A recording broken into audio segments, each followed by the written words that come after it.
بہت بڑا سمجھنے لگتے ہیں. یہ ابتدائے عشق ہے، آگے دیکھو ہوتا ہے کیا کیا.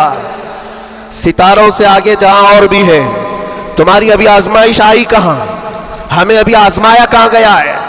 قرآن تو یہ کہتا ہے کہ ہم حسبتم ان تدخلوا الجنۃ ولما یأتکم مثل الذین خلوا من قبلکم مستهم البأساء والضراء وزلزلوا حتى يقول الرسول والذین آمنوا معه متى نصر اللہ الا ان نصر اللہ قریب. رب تعالیٰ فرماتا ہے کیا تم یہ سوچ کر بیٹھے ہو کہ تم سیدھے جنت میں چلے جاؤ گے اور تم کو ویسی تکلیفیں نہیں آئیں گی جیسے پہلے والوں کو آئی تھی؟ اور کیسی آئی تھی؟ قرآن کہتا ہے وہ زلزلوا، انہیں ہلا دیا گیا تھا. یہاں تک کہ رسول پاک نے اور ایمان والوں نے یہ کہنا شروع کیا اللہ کی مدد کب آئے گی؟ پھر رب تعالیٰ فرماتا آگاہ ہو جاؤ اللہ کی مدد قریب ہے. ہماری آزمائشیں کہاں آئی ہیں میرے عزیزوں؟ کون سی تکلیفیں، کون سی مصیبتیں؟ علماء اسلام کو آج اللہ تبارک و تعالیٰ نے ٹھاٹ باٹ سے رکھا ہے. ہر طرح کی سہولیات تمہیں آج ملی ہوئی ہیں. کون سی نعمت کی کمی مولا نے دی ہے؟ ہر چیز. تم قدم باہر نکالو کہ ساری سہولیات تمہارا استقبال کر رہی ہے. ہم یہاں اے سی میں دن و رات گزارنے والے ہیں، قالینوں پر سجدے کرنے والے ہیں اور مرغ مسلم ہر دن کھانے والے ہیں. تمہیں کہاں پتا ہے ابھی کہ آزمائش کہتے کسے، تکلیفیں کہتے کسے؟ میں نے تو صرف ایک چک کر کے دیکھا ہے 8 مہینے میں، پھر اندازہ ہوا. چکھا ہے بس، چک کر کے آئے کہ 8 مہینے پتھروں پر انہوں نے سلایا تھا تو لگتا کیسے ہے؟ کیسے لگتا ہے؟ کھانا اور پانی کے لیے جو آج ہمارے ارد گرد لوگ ہاتھ دھلائیں، رومال دے پوچھنے کے لیے ہر چیز کی خدمتگار ہو، اور جب وہاں بدتمیز لوگ اور ظالم لوگ لائن میں کھڑے کر کے سوکھی روٹیاں دیتے ہو تو پھر اندازہ ہوتا ہے لگتا کیسے ہے. یہ چھوٹی سی چیز ہم نے چک کر کے دیکھا ہے.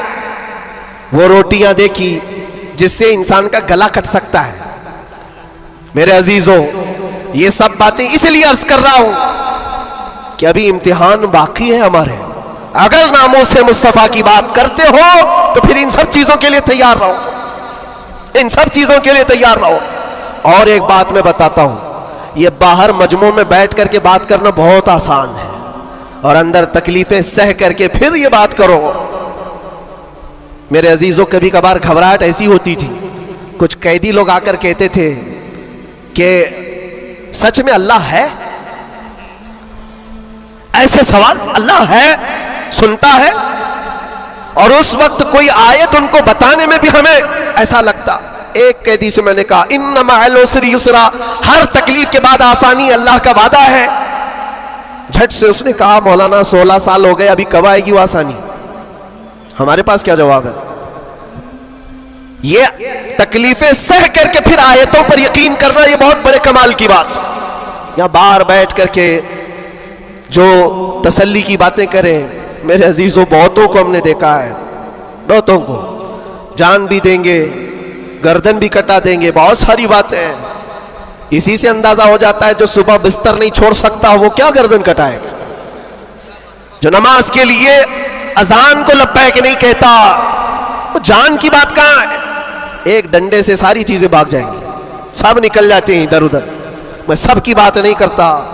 آزمائشیں جس وقت آئیں گی میرے عزیزوں، استقامت یہ کسی چھوٹے موٹے چیز کا نام نہیں ہے.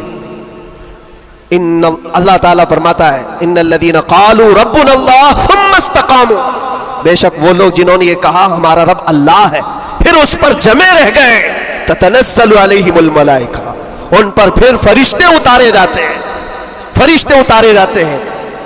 میرے عزیزوں، یہاں بڑی بڑی باتیں کہنے کے لیے میں نہیں کھڑا، بس اتنی بات کہوں گا کہ حالات کے تناظر میں جو آج تمہارے لیے سب سے بڑے چیلنجز ہیں، اس میں تمہیں کھڑے اترنے کی ضرورت ہے. تم صرف اپنے محلے کے نمائندے نہیں ہو. یہ جو سروں پر ٹوپیاں اور داڑیاں ہیں تمہارے چہروں پر، تم کسی مسجد کے ہی مصلی نہیں ہو، بلکہ پوری کائنات میں اللہ نے تمہیں خیر امت بنایا ہے. سب انسانوں کے لیے تم رہبر ہو، رہنما ہو. تمہارے اخلاق ہر کوئی آج دیکھ رہا ہے. تم ایمبیسیڈر ہو کس کے؟ رسول پاک کے. تم ترجمان ہو اخلاق رسول کے. اگر آج تم نہیں اٹھو گے اور یہ اخلاق نہیں دکھاؤ گے تو اس سے صرف تمہارے گھر کا نہیں، پورے دین اسلام کا، آگے آنے والی نسلوں کا بہت بڑا خسارہ ہے، بہت بڑا نقصان ہے۔ نوجوانوں سے میں بار بار یہ اپیل کرتا آیا ہوں، اے نوجوانوں اٹھو اٹھو، وہ گھر نہ حشر نہ ہوگا پھر کبھی، دوڑو کہ زمانہ چال اپنی چل گیا ہے، اور دہر میں اس میں محمد سے اجالا کر دو، قوت عشق سے ہر پست کو بالا کر دو۔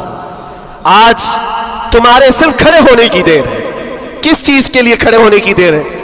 جب میں ایسی باتیں کرتا ہوں تو ہمارے جو رشتہ دار قلم کاپی لے کر بیٹھے ان کو لگتا ہے یہ جنگ کے لیے بلا رہے ہیں، ابھی تلوار بھالے نیزے کی بات کر رہے ہیں۔ میرے عزیزو، تمہارے لیے سب سے بڑا ہتھیار عشق مصطفیٰ ہے، عشق رسول ہے، محبت مصطفیٰ ہے، اور جب وہ کسی کے اندر آ جاتا ہے تو پھر اس کے اخلاق سے وہ نظر بھی آتا ہے، اس کے اخلاق سے وہ نظر آتا ہے۔ جاہل عاشق رسول نہیں بن سکتا، عاشق رسول علم کی طرف بڑھتا ہے۔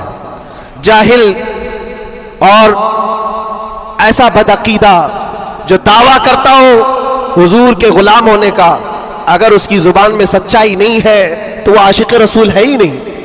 اللہ کے نبی صلی اللہ تعالیٰ علیہ وسلم نے فرمایا، میرے غلاموں میں سے جتنے ہیں اگر کوئی منافق ہو تو منافق کے اندر دو عادتیں جمع نہیں ہو سکتی۔ حضور پاک صلی اللہ علیہ وسلم فرماتے ہیں دو عادتیں منافق کے اندر نہیں آ سکتی۔ وہ کون سی دو عادتیں؟ اچھے اخلاق۔ یہ اچھے اخلاق، یہ صرف ہنس کر کے ملنا، اس کو اچھے اخلاق نہیں کہتے، وہ بہت لمبی اس کی ایک تشریح ہے۔ اچھے اخلاق منافق کے اندر نہیں آ سکتے۔ اور دوسری چیز، اللہ پر توکل اور رسول کی ہر بات پر یقین، یہ منافق کے اندر نہیں آ سکتی۔ میں آپ سے پوچھتا ہوں، اللہ رب العزت کی ہر بات پر آپ کو یقین ہے؟ رسول پاک کے ہر فرمان پر یقین ہے؟ بے شک بے شک۔ اگر یقین ہے تو یہ زبان سے بولنے کی بات کیا ہے؟